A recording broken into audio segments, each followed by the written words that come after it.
Assalamualaikum warahmatullahi wabarakatuh. Hai, perkenalkan nama aku Sinta Nurrosidah dari Prodi Perbankan Syariah 3. Di video pembelajaran kali ini kita akan membahas mengenai konsep teori biaya. Adapun tujuan pembelajaran kita diantaranya yakni mampu menjelaskan konsep biaya, mampu mengidentifikasi jenis-jenis biaya, dan unsur-unsur biaya. Nah, sebelum kita mulai pembahasan materi, mungkin di pemikiran teman-teman akan muncul beberapa pertanyaan terkait dengan apa itu biaya, lalu bagaimana keterkaitan biaya dengan produksi, lalu mengapa produsen cenderung untuk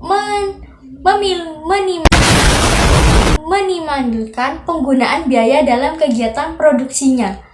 Baiklah, pada dasarnya, biaya merupakan sejumlah pengorbanan yang dilakukan untuk memperoleh sesuatu. Biaya dapat dikelompokkan menjadi dua, yakni biaya eksplisit dan biaya implisit. Biaya eksplisit adalah biaya yang secara aktual dikeluarkan oleh produsen dalam kegiatan produksi, atau biasanya biaya implisit disajikan dalam laporan keuangan seperti biaya sewa, biaya gaji karyawan, dan biaya listrik. Selanjutnya, biaya implisit adalah biaya yang dikorbankan oleh produsen karena produsen memilih alternatif pilihan lainnya yang dianggap menguntungkan. Contoh, seorang produsen memiliki pilihan untuk memproduksi jaket dan kemeja. Karena keterbatasan modal yang dimiliki sehingga harus memilih untuk memproduksi salah satu jenis produk tersebut. Jika produsen memilih untuk memproduksi jaket, maka produsen akan kehilangan keuntungan dari produksi kemeja. Biaya yang hilang itulah yang disebut dengan biaya implisit, atau dalam ilmu ekonomi disebut dengan biaya kesempatan atau opportunity cost. Oleh karena itu, dalam menghitung laba ekonomi, seorang produsen akan mempertimbangkan biaya implisit maupun biaya eksplisit. Namun, dalam menghitung laba akuntansi, produsen hanya akan menghitung besarnya biaya eksplisit yang benar-benar dikeluarkan oleh perusahaan. Itulah mengapa laba akuntansi jumlahnya selalu lebih besar dibandingkan dengan laba ekonomi, karena di dalam laba akuntansi tidak memperhitungkan biaya implisit atau biaya kesempatan yang dikorbankan oleh produsen. Nah, selanjutnya jenis-jenis biaya. Jenis-jenis biaya itu ada 5, yaitu biaya tetap, biaya variabel, biaya total, biaya rata-rata, dan biaya marginal. Biaya tetap adalah biaya yang tidak berubah dalam jangka pendek meskipun volume produksi meningkat atau menurun. Contohnya, biaya sewa pabrik, biaya gaji karyawan, dan biaya bunga pada hutang. Meskipun perusahaan tidak melakukan produksi dalam suatu periode tertentu, biaya tetap harus dibayar. Dan yang kedua yaitu biaya variabel. Biaya variabel adalah biaya yang berubah seiring dengan perubahan volume produksi atau penjualan. Contohnya, biaya bahan baku, biaya tenaga kerja langsung, dan biaya packing. Semakin banyak produksi, semakin tinggi pula biaya variabel yang dibutuhkan. Dan yang ketiga yaitu biaya total. Biaya total adalah jumlah biaya tetap dan biaya variabel yang dikeluarkan oleh perusahaan dalam melakukan produksi atau menyediakan jasa. Dan selanjutnya yaitu biaya rata-rata. Biaya rata-rata adalah biaya total yang dibagi dengan jumlah produk yang diproduksi atau jumlah jasa yang diberikan. ada dua jenis biaya rata-rata, yaitu biaya rata-rata total dan biaya rata-rata variabel. Dan selanjutnya itu biaya marginal. Biaya marginal adalah biaya tambahan yang dikeluarkan untuk memproduksi satu unit produk atau memberikan satu unit jasa tambahan. Biaya marginal dapat membantu perusahaan menentukan harga jual optimal untuk produk atau jasa mereka. Ketika biaya marginal sama dengan harga jual, maka perusahaan akan mencapai titik impas atau break-even point. Dalam praktiknya, manajemen keuangan perusahaan akan mempelajari semua jenis biaya tersebut untuk melakukan analisis dan pengembalian keputusan yang tepat.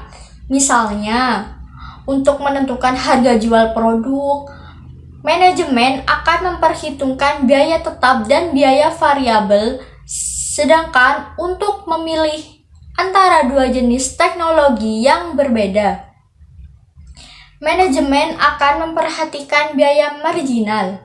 Dan selanjutnya yaitu unsur-unsur biaya produksi. Yang pertama, biaya bahan baku. Biaya bahan baku adalah biaya yang dikeluarkan untuk membeli bahan mentah atau bahan baku yang akan diolah menjadi produk jadi. Contohnya bahan mentah yang dibutuhkan untuk membuat roti seperti tepung, ragi, gula, dan juga telur. Dan selanjutnya yaitu biaya tenaga kerja langsung. Biaya tenaga kerja langsung adalah biaya yang dikeluarkan untuk membayar upah langsung kepada karyawan yang terlibat dalam proses produksi. Contohnya, upah pekerja yang membuat roti di toko roti.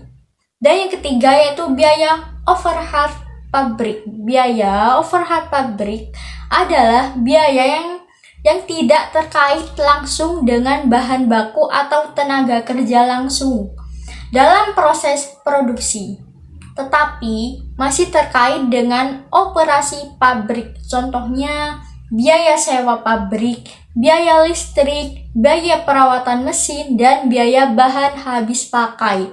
Dan yang keempat yaitu biaya penjualan. Biaya penjualan adalah biaya yang dikeluarkan oleh perusahaan untuk memasarkan produk dan meningkatkan penjualan. Contohnya biaya iklan, biaya promosi, biaya penjualan langsung, dan biaya distribusi. Dan yang kelima yaitu biaya administrasi. Biaya administrasi adalah biaya yang terkait dengan pengelolaan bisnis yang tidak langsung terkait dengan produksi atau penjualan produk. Contohnya, biaya gaji manajer, biaya sewa kantor, biaya utilitas kantor, dan biaya komunikasi. Dan yang keenam yaitu biaya bunga. Biaya bunga adalah biaya yang harus dibayar oleh perusahaan pada pinjaman modal atau hutang usaha yang diperoleh dari bank atau lembaga keuangan lainnya. Dan yang ketujuh yaitu biaya pajak. Biaya pajak adalah biaya yang harus dibayar oleh perusahaan pada pemerintah sebagai pajak penghasilan atau pajak lainnya. Ketika perusahaan memperhitungkan semua jenis produksi ini, perusahaan dapat mengetahui harga pokok produksi dan dapat menentukan harga jual yang tepat untuk produk atau jasa yang mereka tawarkan. Dan selanjutnya saya akan membahas revenue sharing. Revenue sharing adalah suatu bentuk kesepakatan bisnis di mana pendapatan yang dihasilkan dari suatu produk atau layanan dibagi antara dua pihak atau lebih, sesuai dengan persentase yang disepakati sebelumnya. Dalam hal ini, pihak yang terlibat dalam kesepakatan bisnis dapat berupa perusahaan, individu, atau organisasi yang memiliki produk atau layanan yang dihasilkan dan pihak lainnya yang membantu mempromosikan, menjual, atau mengembangkan produk atau layanan tersebut.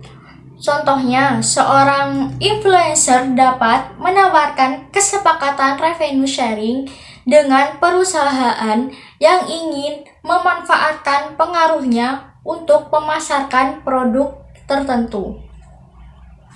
Influencer akan mendapatkan persentase dari pendapatan yang dihasilkan dari penjualan produk tersebut. Sedangkan perusahaan akan mendapatkan keuntungan dari peningkatan penjualan dan exposure produk mereka.